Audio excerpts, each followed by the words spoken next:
Okay, so I hope everybody had a great week last week. I had a great week on Monday and Tuesday, and then from then on it was horrible. It came down with a cold or flu or whatever, and spent 2 days in bed, and I feel like a new man today. So, but still feel like I'm a little bit underwater, so y'all bear with me this morning. We're going to do a quick review, but let's go to the Lord in prayer first. Heavenly Father, we thank you so much for this time that we have to open your word, to look into these words of wisdom and words that don't just create a story in some parts, but create a life that we can follow. And I pray, Lord, that you help each and every one of us to have the wisdom to follow that life and to walk in those steps that you've given us. In Jesus' name, amen. All right, so remember Paul, chapters 1 through 3, the scholar, the theologian. He was very much into the doctrine of the church. And then we go to Paul, the laid back, he put the sword down kind of thing, and now he's chilled out, and he's given us some practical things, practical ways to live. And we're just going to quickly go through this. We looked in chapter 1, Paul told us to walk worthy. And he kind of used some wordplay here, in the Greek, parakaleo, kalesis, and kaleo. Walk worthy. He said, I beseech you to walk worthy of the vocation wherewith you're called, the salvation that he had told us about, that God had given to us. Walk worthy of that, because that we're now called by a new name, which is, of course, Christian or follower of Christ. Then we have the administration. We looked at these things, lowliness, and I wanted to kind of hit on this one more time real quick, because I think it's so important to a Christian. Because so many times we get to a position where we're doing really well and things are going great and we're just absolutely following God. We're close to Christ and we're becoming Christ-like, but there's a trap in that, and it's not set by God, it's not set by Christ, but there's a trap set in our own minds that, hey, I'm better than you. And I want to take this time, I want to kind of marry this together with something else. He tells us to walk lowly, meekness, long-suffering, and forbearing in agape love. So then we talked about spudazzo, which I kind of, liken to the mafia, right? So we've all got our different thing. We got the 5 families, we're going to go to mattresses against each other over little differences in doctrine here and there. And I want to mention something that's crazy that I never in a million years would have mentioned before. But many of you, let me ask y'all this. How many of you are familiar with a guy named Kanye West? Yeah. All right, that's what I figured. Very, very popular guy. Spent most of his career talking about horrible things. We won't go into all that, but if you ever saw heard any of his music, very foul, very bad. All of a sudden, early this year, he claims that he got saved, that he got born again. Now, there's 2 schools of thought on this. Number one, well, he didn't really get born again, and he's making it all up, and he's just trying to become more famous, which I don't know how you possibly could become more famous than Kanye West. And the other school of thought is, well, hey, maybe he's genuine, and maybe we should listen to what he has to say. Well, I listened to an hour-long interview with the guy, and he's definitely not a dumb human being. He is a smart man, honest to goodness. And I would have never thought that, because he's a rapper and this and that. And they don't really have the reputation for being smart. But if you think about it, if you listen to rap, and I have a lot in my life, especially the old school stuff, which is pretty good. Anyway, these guys put together these rhymes and they put together these messages, or they used to, back in the old days, that were pretty impactful and changed our culture to some extent. And Kanye was part of that, but he was kind of sitting on the fence between the old and the new. And the new stuff mostly is trash, but Kanye is a smart human being. Not only that, but I think that he's sincere. And so I think our position should be in endeavoring to keep the unity is pray for the guy. Whether you think he's honest or not, pray for the guy. He's trying to do something. And I remember in the the New Testament, Jesus was approached by the disciples, and they said, hey, there's these guys over here preaching in your name, and we need to stop them. And Jesus said, no, we're not going to stop them. Let them go. And I think that's the same attitude we should have about Kanye West. But I wanted to bring that up in conjunction with we should walk in lowliness, and then we should endeavor to keep the unity as well. So moving right along. Keep the unity in spirit, the bond of peace. We are one body, one spirit, one hope, one Lord, one faith, one baptism, and God is the root cause of why we are all one, which Paul mentions him last. The last shall be first, the first shall be last. It's really interesting when you break it down like that. Anyway, so we talked about the gift of Christ, what it is. It's given by grace, it's measured. Then we looked at the parenthetical, the little bit of other controversy that we had last week about what do those verses mean, 8 through 10. What is it for? What is the gift for? You want to reopen that? No, I don't. I mean, unless y'all want to. But no. The administrators, we looked at verse 11, which tells us the administrators are the apostles, the prophets, the evangelists, the pastors, the teachers. And what is it for? It's for the perfecting of the saints, for the work of the ministry, to build the church, and that's where we ended. So, let's read verse 11 and 12 again. And he gave some apostles and some prophets and some evangelists and some pastors and teachers for the perfecting of the saints, for the work of the ministry, for the edifying of the body of Christ. Now we're going to look at this. What it does. Creates unity and the knowledge of the Son. So what it does is till we all come in the unity of the faith and of the knowledge of the Son of God, unto a perfect man, unto the measure of the stature of the fullness of Christ. So when I think a lot of times, and y'all help me with this, but I think a lot of times, especially this time of year and in the beginning of the year, we get to a point where we say, this year is going to be different. This year, I'm going to make some resolutions. And one of those resolutions is I'm going to read through the Bible this year. And a lot of people make that commitment. A lot of people do it. A lot of people do it year in, year out. What I think ends up happening is that we do that and we get into a habit where we have to get our 5 chapters in or our 10 chapters in. We got to get it done. It's the end of the day. We haven't read our chapters yet, so we got to get it in. So we're reading it and we just blow right through it just to get it done, just to say that we've done it. I think it's better to read, like Paul said. He said, I'd rather speak, 5 words with understanding than 10,000 words.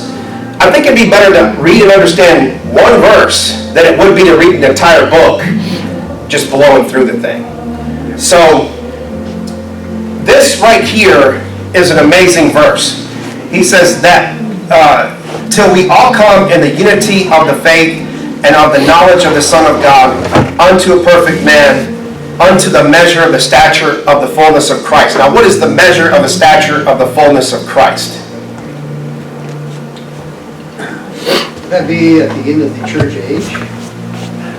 Yeah, because that's where... Because we're all being added in, believer by believer, into the body, okay? Right. Into the temple, to use another figure. The measure of the fullness of the Lord will be when the last believer believes, the last sinner believes.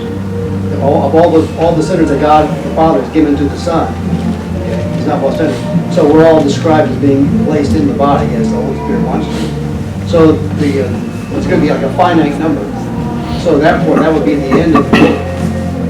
And I'm thinking, I was going to get ready to ask you about this unity thing. It's like we don't have any unity at all, at least not in my lifetime, with all these different denominations and so forth. So is that going to be like the unity that we're going to experience in heaven? Yeah, absolutely. And I think that you brought up an excellent point, and I think that is technically 100% correct, no doubt about it. That's what he's referring to when he wrote these verses. Right. Right, absolutely. But when we go back and look at that word endeavoring, which I believe is in, let me look back here, verse 3 or 4. Verse 3, endeavoring to keep the unity of the Spirit in the bond of peace. Paul doesn't say, you will keep the unity. He doesn't say the unity is guaranteed. He says we have to endeavor. We got to strive. We got to fight to keep the unity.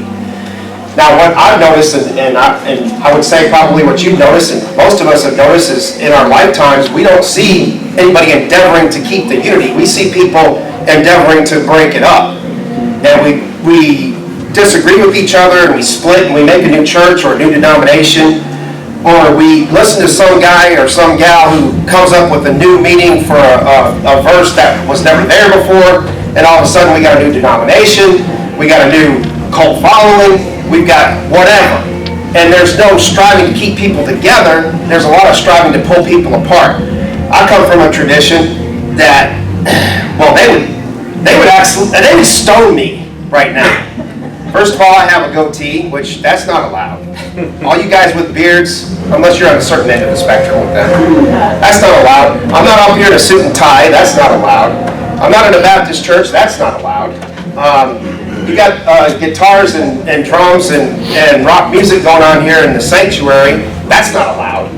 So they would absolutely 100% not have fellowship with this church because of those silly things. Now, what does this church believe? Well, this church believes that you're saved by grace through faith, and that not of yourselves. It's a gift of God, not of works, lest any man should boast. Okay, that right there gives us all the unity that we need. And if we have that foundational, fundamental thing down, then the rest of it is, hey, let's talk about it, let's discuss it. Let's get our minds together, and let's endeavor to keep the unity. Yes, sir? I was going to say, I think that's the difference between unity and uniformity. And there's too many people that want to make everything the same. I think I had that written down here somewhere. Okay. Hang on a second. The difference between unity and uniformity. That's awesome. Preach it. There's always a balance between unity and purity. Like, how close can you get to what the essence of Christianity is? And we all recognize because of that humility that we can't get all the way there. But if we're striving for unity, and we're always looking for ways to find common ground as opposed to looking for ways to exclude other people. Yeah. Right. Absolutely.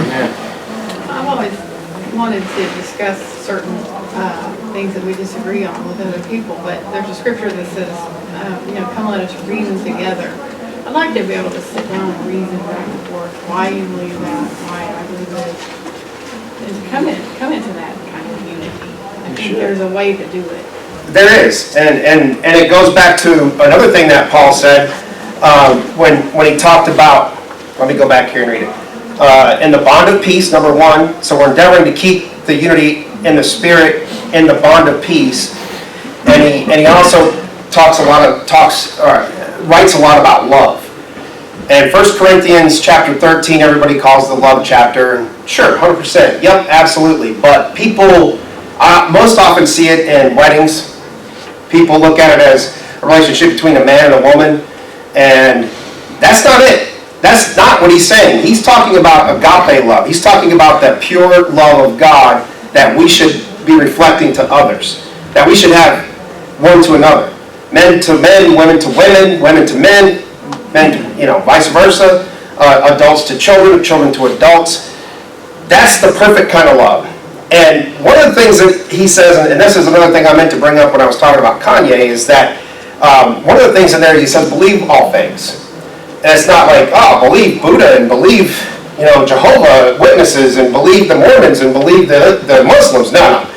He's talking about, listen, if someone comes to you and tells you, hey, I'm a born-again believer and I'm on my way to heaven, okay, fine. You're not their judge. Don't look at what they're doing in their life to try and say, well, they did this, so they must not be a Christian. No, they may not be as mature as you are. Or maybe they're more mature than you are, you just don't realize it. Whatever the case may be, there needs to be that bond of peace and then that love between believers. And that's the important thing. And then once we get that down, we've got the doctrine down that Paul teaches us in the first 3 chapters, it makes the endeavoring to keep the unity a lot easier. Now I think Paul kind of brings it all together here in verse 13. He says, till we all come in the unity of the faith and the knowledge of the Son of God, unto a perfect man, unto the measure of the stature of the fullness of Christ, which Bruce is 100% correct. That's not going to come to fruition until Jesus comes back and the last believer has been saved. And that's all going to happen in the future, just like we saw in chapter 2, that we're blessed with all spiritual blessings in heavenly places. We'll realize that one day. We're not going to realize that today, unfortunately. Unless Jesus comes back, which could happen, right? Amen. So, the other thing is that the stature of the fullness of Christ. When we think about that concept, he was perfect. He is perfect. So we should endeavor to achieve that perfection, but still be lowly in mind and still realize where we came from and what Christ saved us out of. Yes, sir. Yeah, I was thinking of 2 Corinthians 3:18, 1 John 3:2, that we're transformed into this image of Christ, and maybe that's what he's talking about. Yeah. But I was thinking about unity, and there are people that work towards unity, like I think of the evangelical Catholic thing, and yet when they do, they're brutally attacked in a lot of places, right? So I don't know if you want to go there or not. Oh, yeah. That's true. There's the ecumenical council, and the problem that I think most people who would call themselves Protestants or evangelicals, the problem that we have with that is they seem to want to dictate the discussion as well. And so we've got a history of the Catholic Church absolutely being the emperor supreme of Christianity for hundreds of years and imposing their will through Inquisition and through the sword, and honestly murdering hundreds of thousands of Christians. So I think that there's an issue with that. Then you have the other side, which says, well, any ecumenism is bad. We don't need to be together. We ought to be separated. We can't stand with you. How can two walk together unless they be agreed, right? Yeah. And so they will major on the minors, and they divide over silly things. I think as a believer, as an individual believer, we should always strive to find that common ground, and we should always strive to be inclusive instead of exclusive. Another church that I was a part of, the GARBC, General Association of Regular Baptist Churches, they gained a reputation of being the church that says us for and no more. And they're very, very selective. You have to go to, at this church, you have to fill out an application, you go and you meet with an elder and a deacon, and then you can become a member. GARBC, you have to fill out an application, you have to give a testimony before the board of deacons, you have to submit a blood sample, a saliva sample, a hair test. I mean, they put you through the paces, and then they'll question you every step of the way. It's almost like the old ordination councils, where you had to sit before a board of elders, and they would just grill you on the most minutest point of Scripture. Did Adam have a belly button, and can you back it up? I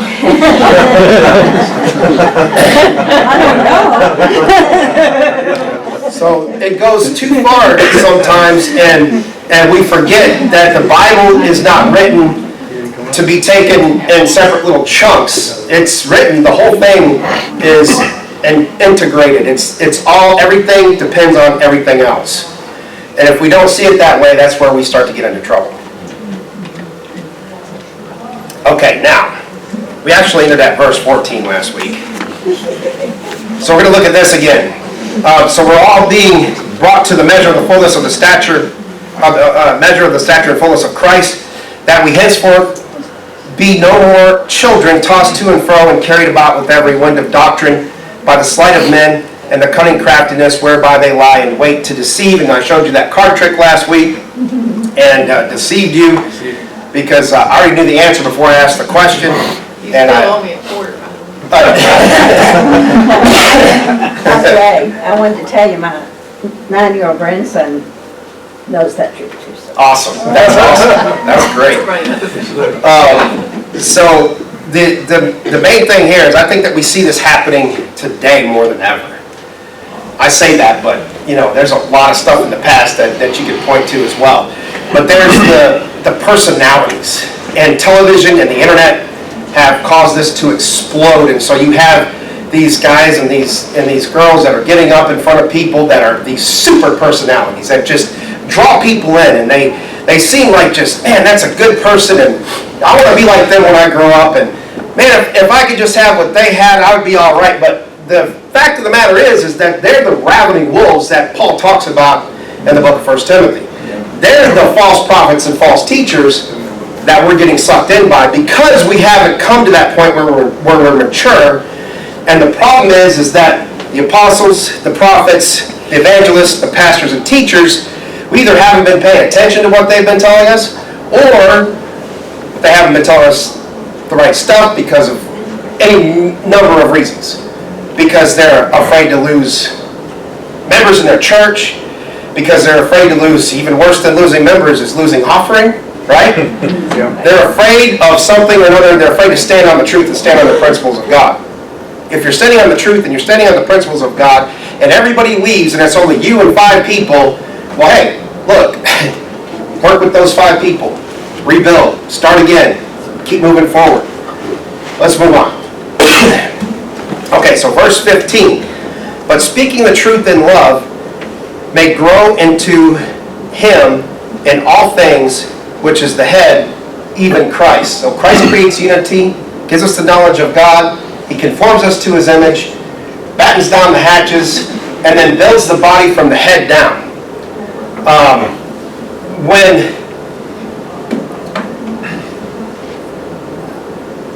I don't know this to be true, but I'm going to ask. Is anybody in here that's an artist? Well, my son. He's good too. Anna's an artist up there. Yeah, she's good too. So when you're drawing, if you're going to draw a body, do you start with the head, or where do you start? Yeah, start with the head. Start with the head? Start with the head? No? You don't start with the head? You start with the whole thing and then gradually bring it into focus. Okay. All right, cool. Like I said, I don't know, but I know that if I was going to start, and I'm no artist, I can draw a stick figure. I guess when I draw a stick figure, you start with the head, right? Okay, so that's the way things should be. Starts from the head down. Because if you started from the feet up, what kind of a body are you going to get? One looks like a foot. Exactly right. If you start from the arms and then go up, you're going to get everything out of proportion, and things are going to be wrong. So if you start with the head, that sets the tone for the rest of it. And that way you have a good, symmetrical, and focused, uniform body. And that's what God has done for us. He starts from the head down. Christ is the beginning and the end, Alpha and the Omega, right? And so he starts there. So, verse 16, from the whole body, fitly joined together and compacted by that which every joint supplieth, according to the effectual working in the measure of every part, maketh increase of the body unto the edifying of itself in love. So he builds the body from the head down, and then he gives us these step-by-step instructions, which I think I forgot to put that last verse in here, and I did. That's all right.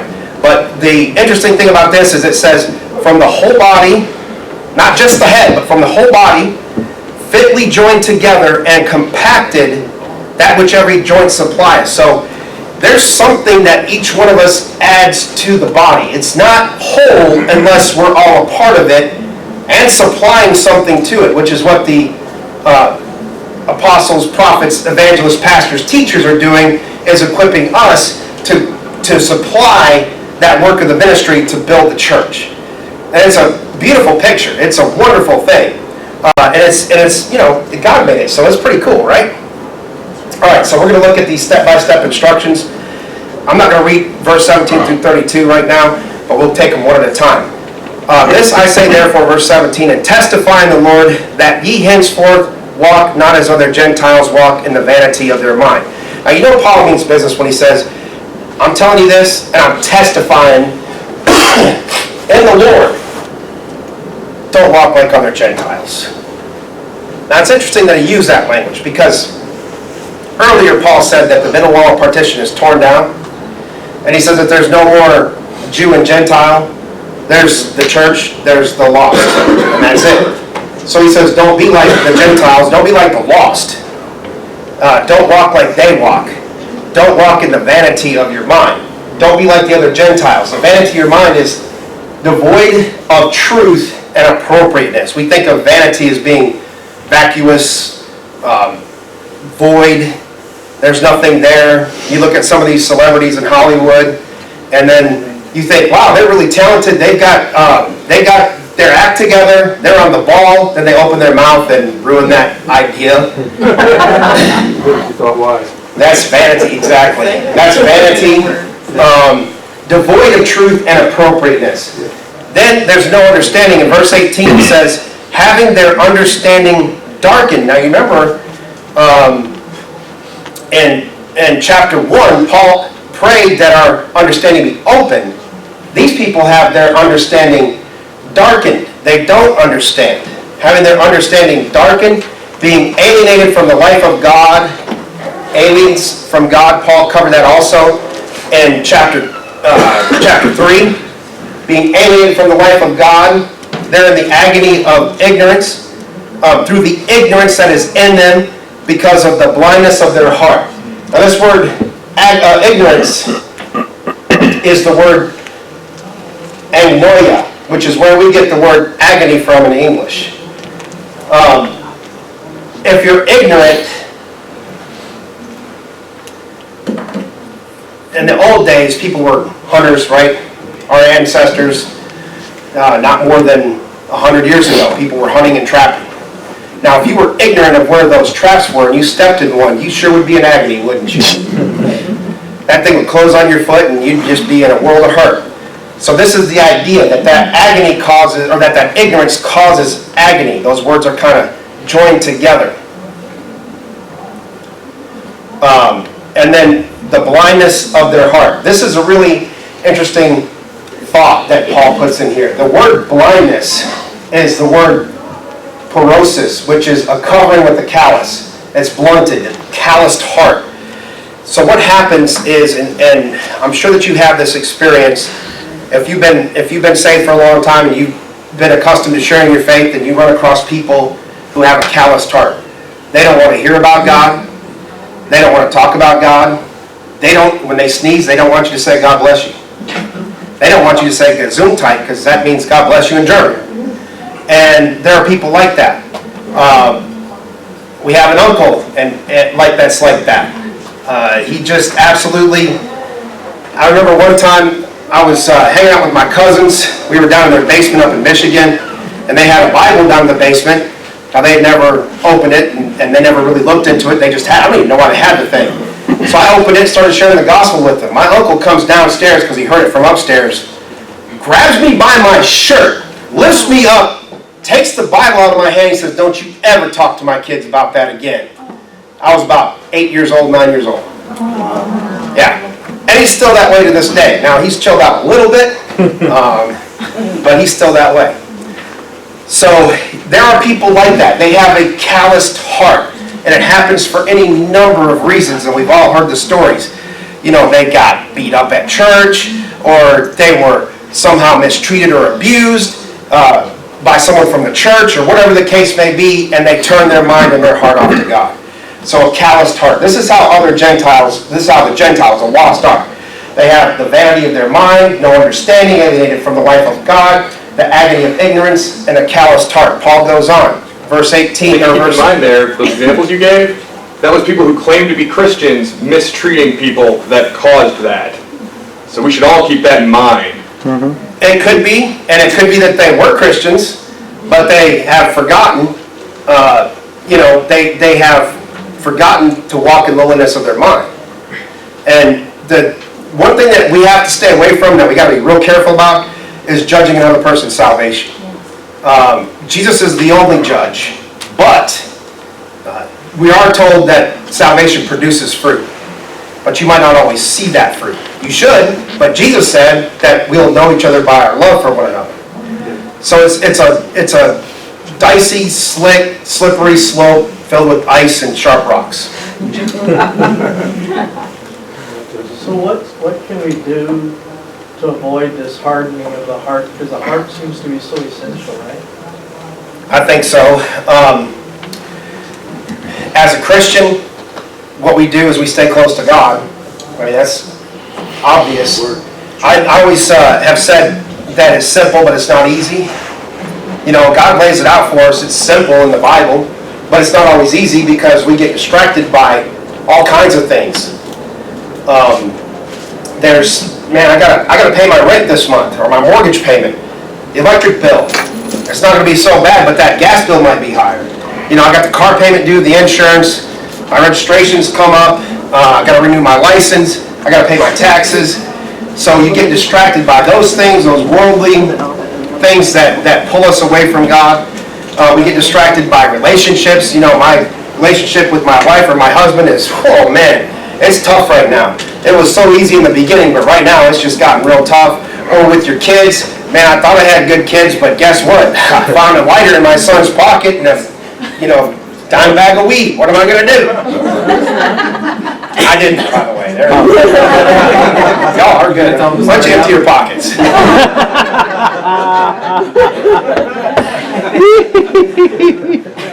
No, seriously. So those are the things that distract us. And then there's the other things. I've been praying for months that God would give me that promotion, or that raise, or that job, or that position, or whatever the case may be, and God hasn't come through. There was a lyric in a song, man, the Baptists would really crucify me for this one. Whew-wee. There was a lyric in a song by a band called Pearl Jam years ago, and it was about a guy who was homeless on the street, and it says that praying never showed him anything. And that's kind of the way that we as Christians get sometimes. We get to the point where we think, man, God doesn't answer my prayers. I've been praying for like 5 days about this, and nothing's happened. Well, Sometimes the answer is no. sometimes the answer is no. Right. But Or wait. or wait. Yeah. But like a little kid, we don't want to hear either one of those. It's like when you go ask your mom, can I spend the night at Johnny's house? Maybe. And you go ask your dad, Mom said it was okay with her. That's not the way God works.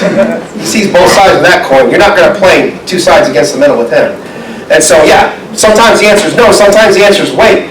Sometimes the answer is yes, and then we don't walk through the door that God's provided that's obvious. And that's the other problem. And then those things build resentment in ourselves, and we're the ones that walk away from the relationship, not God. So that's where that calloused heart comes from in a Christian. In a lost person, man, it's built into the world.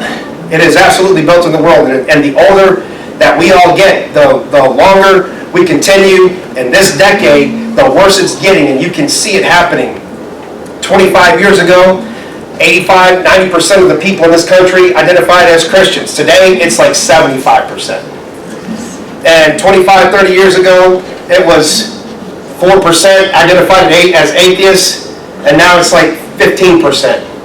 Now, you will notice that Abraham Lincoln said that all statistics on the internet are 80% true. So just keep that. I was making those numbers up, but they're close to that. It's close to that. There is a distinct pulling away in this country from God, and it's been going on not just since 2010, but since 1776. We have been getting further and further away from God. They took prayer out of school in 1962. Now, Christians can't pray in schools, but Muslim prayer is fine. You ever notice that? And we see all this stuff creeping into our society, into our culture. Muslims are like 0.32% of the population or something, and they're having this huge influence on us. Why? Because they're so influential? No, because we're pulling ourselves away from God as fast as we can. And we're creating that callous heart. It's an automatic thing that I think happens in our society. I think all societies are built that way, to pull away from God and get that calloused heart. Verse 19 says, who being past feeling, that's just mind-blowing right there. They're past feeling. They're callous. They can't feel anything anymore. Who being past feeling have given themselves over unto lasciviousness. Now this is a word that nobody likes to talk about, nobody likes to use anymore. I don't know how many other translations have it. It's in the King James, but lasciviousness is that rock and roll lifestyle. And future Me Too members, if you know what I mean. This is a debauched lifestyle. They're past feelings, so it doesn't matter. So let's eat, drink, and be merry because tomorrow we die. So let's hurry up and try to snort everything, drink everything, shoot everything, love everyone, because it's all over so quickly. And the older you get, the faster you realize, hey man, I thought I was invincible until Wednesday last week when I got sick, and then I was coughing and choking and, just feeling like death warmed over. I've always thought I was invincible. Nothing can stop me. Yes, sir. Yeah, the verse for this is Romans 1. Says that they're not like to retain God in their knowledge, so they turn them over to a reprobate mind. Right. So that you can say, well, God turn them over to it? So that it happens. Once you leave Him, He leaves you. I would say, yeah, for the lost, absolutely. When you turn yourself off, but I think God pursues you, and that there's always that exit ramp. True. Like you see that traffic up ahead, and you know you ought to get off, but you don't, then you sit in traffic for an hour. You know, you should have gotten off. You'd have been better off getting off, but you didn't. So that's the same thing. God always provides that exit. There's always something that comes along that tries to bring you back. I've got a good friend in Michigan who I haven't talked to him in a while, and his dad is now dying. His dad was a Sunday school teacher, deacon in the church, born-again man, lived a great Christian life. He's on his deathbed. He's got cancer, and it's only a matter of days. Well, my friend is obviously tore up about it. He was very close with his dad. This is a very open-minded guy. He would call himself an agnostic. He would not call himself an atheist. He says, I just don't know if God is real. I've talked to him hundreds of times about it. Other people that I know have talked to him about it. Other people have witnessed to him, given him the gospel. And he's heard it and he's understood it, but he refuses to accept it. So he's not what you'd call a reprobate. He's married. He's been married for several years, loves his wife, has a couple of great kids that he's raised. They're adults now, and I think one of them has kids. He's a grandpa now, which is something I don't ever want to be.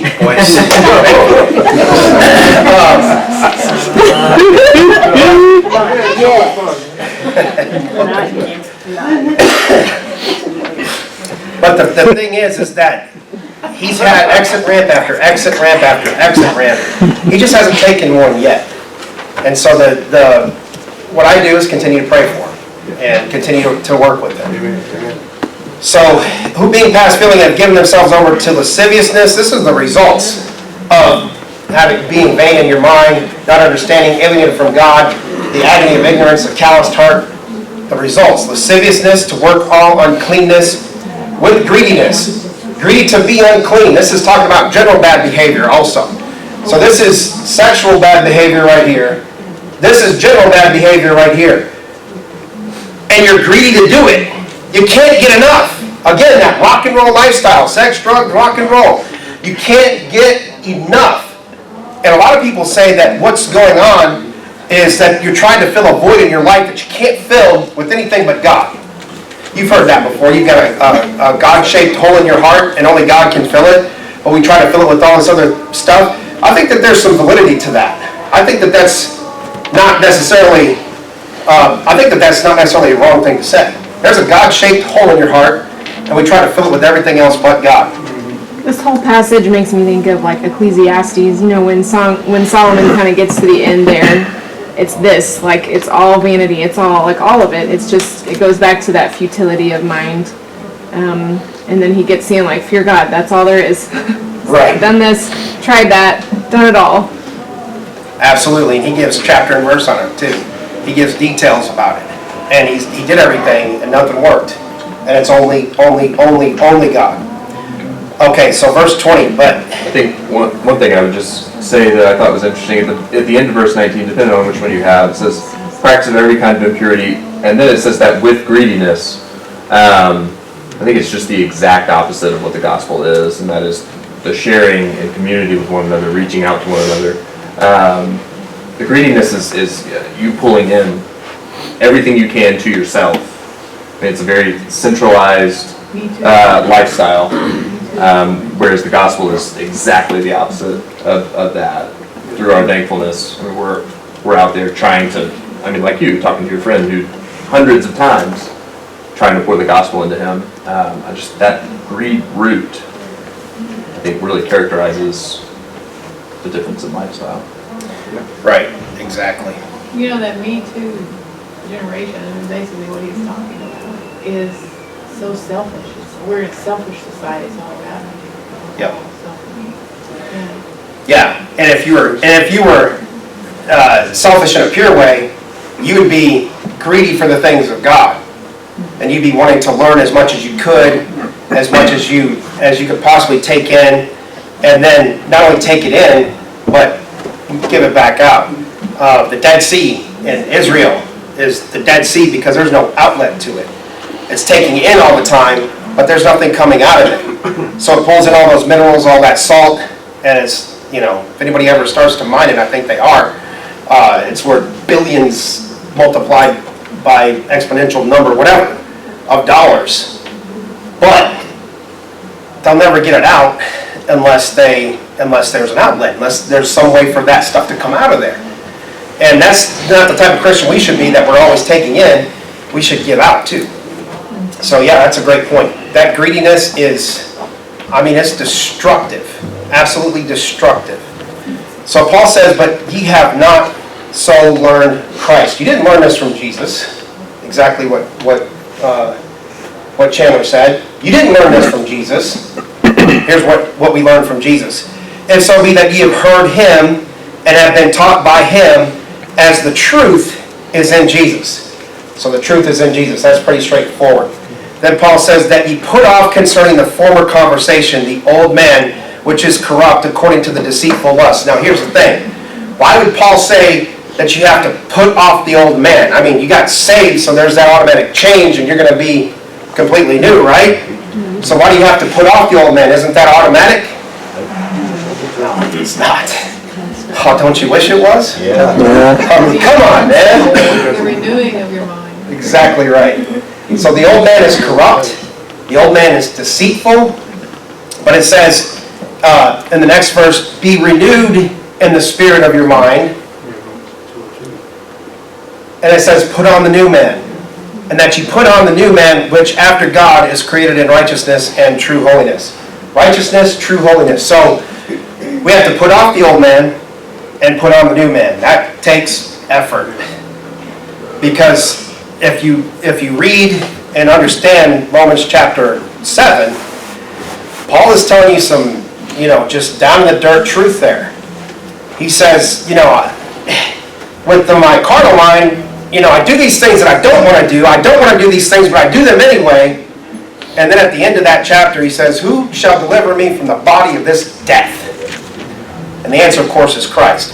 So you have to put off that old man, and you have to put off all the old habits, and the old thoughts, and the old ways of thinking, and the old things that you turn to all the time for comfort, or for enjoyment, or for pleasure, and then put on the new man and find the new things that are going to give you comfort, joy, and pleasure, which is true righteousness, which is righteousness and true holiness. Then Paul kind of goes through and he names some things. He says, put off, wherefore putting away lying, speaking every man truth with his neighbor, for we are members of one another. So don't tell lies, tell the truth. We're the same body. Then he says, be ye angry and sin not. Let not the sun go down upon your wrath. How many of you have trouble with that one? I do. Woo, man, I got an uncle. I just want to, If he's here right now, I'd hug him. But after church, I would just, Two different uncles. Two different uncles. He's an old man. Yeah, that's a totally different uncle. He's an old man, so I won't hit him. Hey. Be angry and don't sin, so I can be angry about it, but I shouldn't punch him in the face. Then he says, neither give place to the devil. So, no, wait, I think I missed something here. Be angry and sin not. Let not the sun go down upon your wrath. Neither give place to the devil. Again, I missed a verse. Jeremy, you're supposed to be checking up on me, bro. So, Yeah, I am my brother's keeper. that's right. So, we can be angry, and this is not talking about anger we'll see here in a little bit, but this is talking about, there's a place for holy anger, which should motivate us to action. And not action that is bad, that is sinful, but action that is good. Like, you ever do something, you commit a sin, you do something, whatever the case may be, and you're like, man, why did I do that? And I'm mad at myself. That's good anger. And then you ought to make corrections, act to correct those problems in your own life. Or you're angry with someone else because they're doing something that you know they shouldn't be doing, and you can take steps to correct that in love. Don't steal, work. Instead, verse 28, let him that stole steal no more, but rather let him labor, working with his hands, the thing which is good, that he may have to give to him that needeth. And this is that community that we were talking about just a minute ago, that, hey, you know, man, life is tough. And people go through difficult times. And everything might be great for you, and you might have all your bills paid, and everything's peachy keen. You got the 401k, you got the IRA, you got it all happening for you. But there's other brothers and sisters out there that are struggling, and maybe you can help them out. Don't steal, work, and then the thing is that we can help one another out. And that's not just with money, but also with, hey, I've been a Christian for X amount of years. He's been a Christian for 10 minutes. She's been a Christian for 10 minutes. I can help them.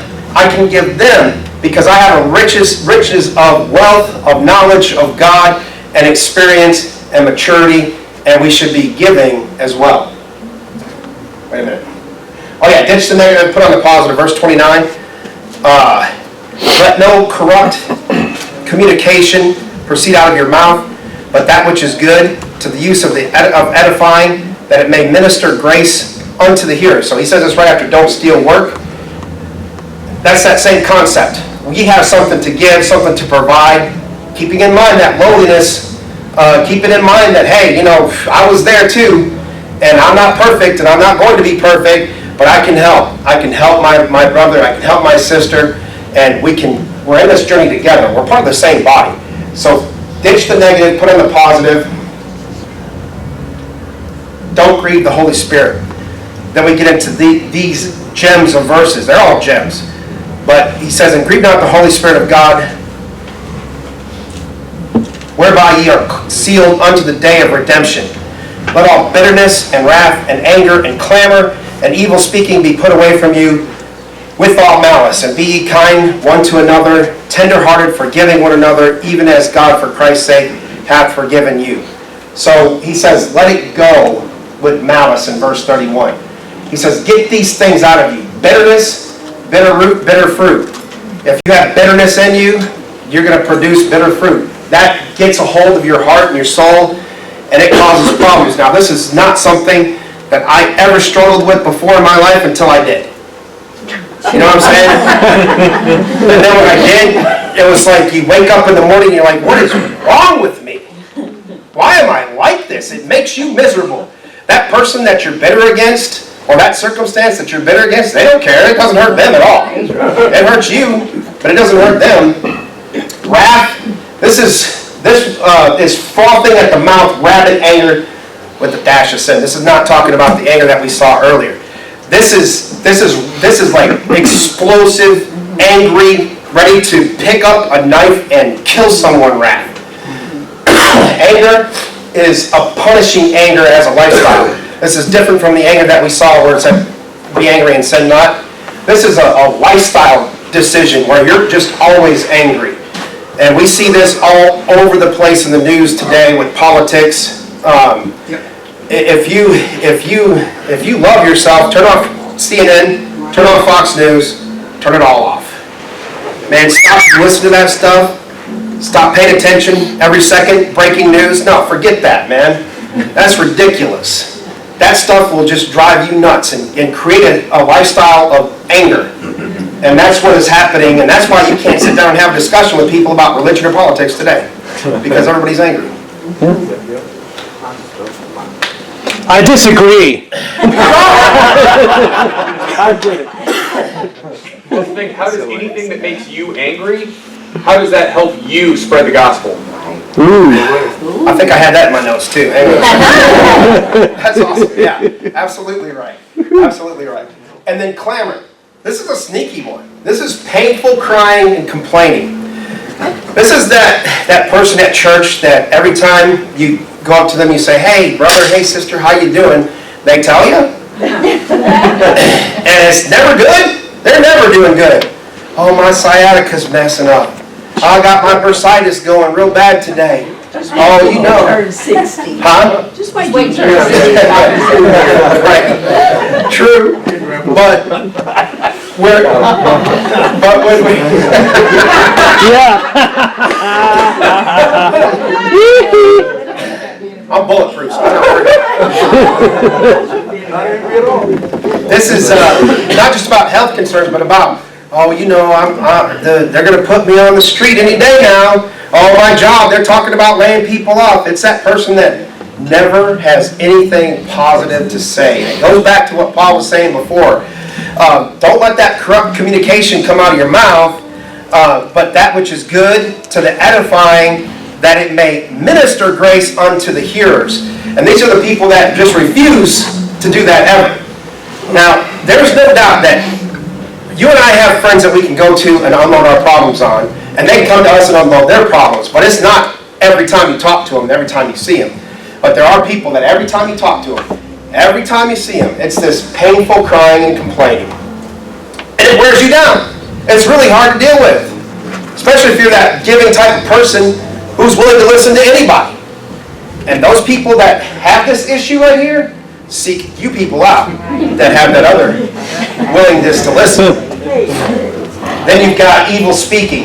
This is where we get our word blasphemy from. Blasphemia. Slander, impious, reproachful speech. It's not just taking the Lord's name in vain in this instance, but it's including that as well. Evil speaking, slander, impious, reproachful language.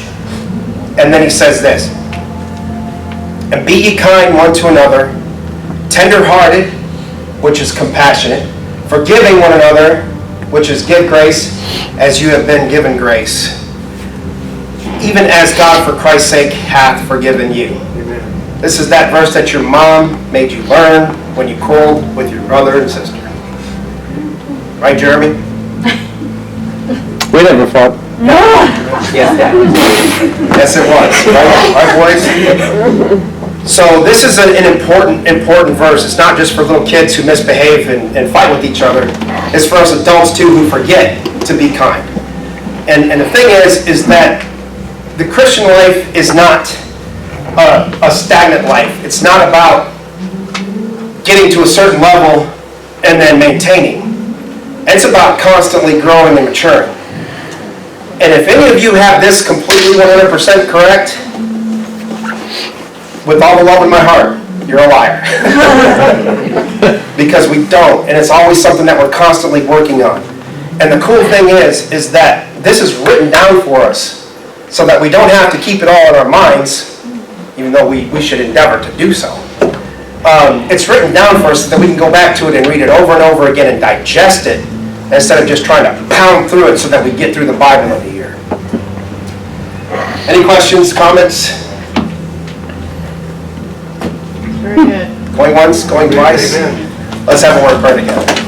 Heavenly Father, we thank you so much that these things are written down, that we don't have to remember everything or have everything in perfect recall, but that we have it written down for us so that we can minister to ourselves by reading it over and over again, the prophets and the apostles that you've given to us to help us to do the work of the ministry, to build the church.